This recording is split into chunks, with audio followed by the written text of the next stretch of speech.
One of the things that we worry about with climate change is really this knowledge to action paradigm. So, how do we get people from knowing about climate change to taking action on climate change? And one of the most important considerations is giving people the space to change their mind and make it relevant. So, as you'll see in the next presentation by Annie, role playing games that combine evidence with values may be an important part of the solution. I also want to say before I turn it over to Annie that this work was also led by one of our interns, EJ Herdman, who I don't think is able to join us today, but they did a huge amount of work on the topic and they definitely deserve some of the credit. All right, take it away, Annie. Thank you, Kate, and thank you everybody for being with us today. So I'd like to talk to you today about Climate Change Summit, which is the project that Kate, EJ, and I have been working on all through this year. So as Kate mentioned, there's a big issue with trying to get people to act on scientific evidence. Throwing more graphs at them, throwing more images at them, throwing more citations at them usually doesn't work. And this is what this slide is indicating, that, knowledge to action, there has to be something else to bridge that gap. So there's 3 different components that we've talked about this year in the fellowship about how people's decisions are informed, basically. So in addition to evidence, which is what we tend to emphasize as scientists, there's also a value system that's incredibly important for driving how people make decisions, as well as personal experience, which is really relevant in terms of informing what might be a good path to take versus a bad path to take. Okay, and then when we talk about science and when we talk about climate change in particular, there is a lot of layered uncertainty that's inherently associated with this topic. So there's the uncertainty that's associated with science, right? In science, we're always very careful to sort of quantify and articulate the uncertainty in our results. But in addition to that, there's also some uncertainty in terms of predicting the future. How much is sea level going to rise? How much is atmospheric carbon dioxide concentrations going to increase? And how is this going to play out? In a linear fashion, in an exponential fashion? We don't know. And then finally, there's a huge amount of uncertainty associated with what people actually do. What politicians are going to decide to sign into law, how different representatives are going to make their cases. So what we try to do with this activity is to close that knowledge to action gap using a game. So in addition to providing our participants with evidence, we're also trying to tie them into different pieces of prior experience and inherent values that are going to drive how they make decisions.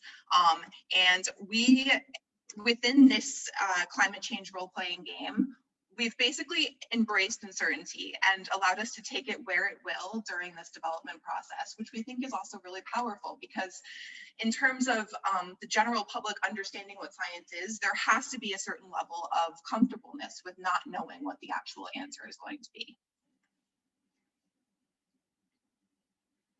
Okay, so the idea with Climate Change Summit is that we're learning through role playing, and we're trying to muddy up prior experience and values to see if a game can change how people think about evidence.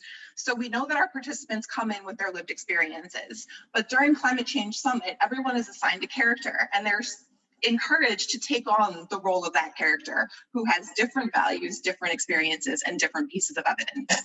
And then we see how that action actually tends to manifest itself through the role-playing game. Okay, so when I first signed on to this project, full disclaimer, I didn't actually know what it was all about. And I think many of our participants tend to be in the same position when they first start playing this game. So when we ran this activity at the Bay Area Science Festival, this was the opening slide. So it's a 90-minute town hall style game. Players are going to be working together and they're going to be presented with evidence that's going to help them make real life decisions. So in the course of developing Climate Change Summit, obviously there's that development piece. And then once we had our finished project, the idea was then to distribute it and to study how it performs in terms of altering people's decision-making process by providing them with different values, different experiences, and different evidence. However, COVID happened. So most of what I'm going to talk to you guys about today is the development process, which was actually super involved, super long, but really rewarding in the end. And I hope you guys enjoy taking this journey with me. So in the development process, the first stage was to come up with a concept for Climate Change Summit. And we decided to take a different route in 2020 than what NCSE has traditionally done in the past.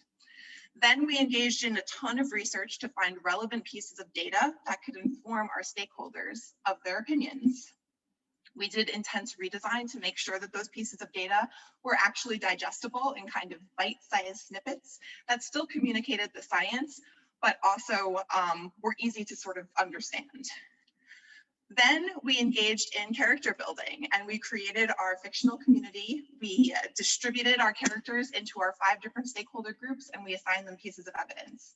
And then finally, we did a little bit of testing, which I'll talk to you guys a little bit about at the end.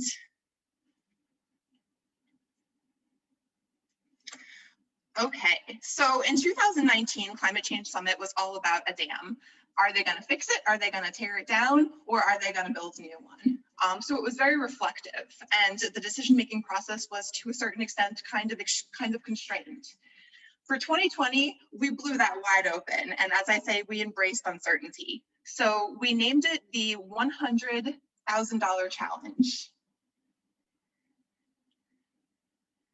And the concept was that our fictional community has a pot of $100,000 that has been earmarked for environmental spending. There are 5 proposals on the table, and the only rule is that one proposal has to win. You can't divvy up the $100,000 between the 5 different interest groups. So these are our interest groups. As we were talking about the theme for Climate Change Summit, we realized that there's a lot of really interesting sort of small scale projects that can be implemented in an effective way. So we chose 5 of them. One is floodwater management. The other was community installation of solar panels. We had disaster preparation. We had tree planting campaigns. And then finally, we had investment in education. So first step was doing research, and this took a long time. We found everything from academic articles to maps to arresting images of solar panels, of industrial waste, etc. We found graphs, we found infographics, etc. And then we made them really beautiful and really easy to understand. So in some cases, this involved coming up with easy to understand captions, better labeling, better access labeling, etc. In other cases, we used powerful imagery and snippets from academic articles that could drive home the point that we were trying to make. In this case, that fire seasons are getting really, really deadly, and that can be a risk for trees. And then finally, you see on the left-hand side here, the actual academic image that was lifted from an article, and it is a disaster to look at. And EJ, who is so good at graphic design, made this beautiful infographic here on the right-hand side that is easy to look at, summarizes the information in a powerful way, and is something that Joe non-scientist probably wouldn't run away from. Then we started to build our characters, and we made this as real of a real life community as we could. Our characters are complicated. Not all of them who are grouped together by stakeholder group are on the same page about the proposal. So I'm going to give you a little bit of a look into 2 of these stakeholder groups so you have an idea of what they look like. So here we have the reforestation team. It includes Doug, who's a neighborhood watch member and is worried about damage from falling limbs, etc. We have Lynette, who's a birder, and she wants to provide habitat for the birds that she loves to observe. Walter's a teacher, and he's really excited about getting his students involved in tree planting. Stephen here at the bottom, though, is a firefighter and realizes that this is a risky investment, especially as climate change gets more drastic. Christina's a purist and she doesn't trust reforestation campaigns. She thinks that they're going to plant non-native species and they're not going to take care of them. So she's not sure that this is a good investment. And then Sophie is our Girl Scout who thinks that planting trees can save the world, but she's very young and she might learn from the people in her stakeholder group. Another example is our solar panel group. So we have Francisco up here at the top, who's a solar panel salesman, and then Tom over here on the bottom right-hand side, who's a business owner, and both of them are all in for solar panels. Francisco wants his business to make money, and Tom wants solar panels on top of his building. But the other three individuals in this group are not so sure, because Leslie, an industrial ecologist, is worried about waste. Georgia, who's a tenants' right activist, knows that principally, the beneficiaries for solar panel projects are homeowners, not renters. And then Cole is the guy who has to go inspect the building roofs and is worried about access if everybody has solar panels up there.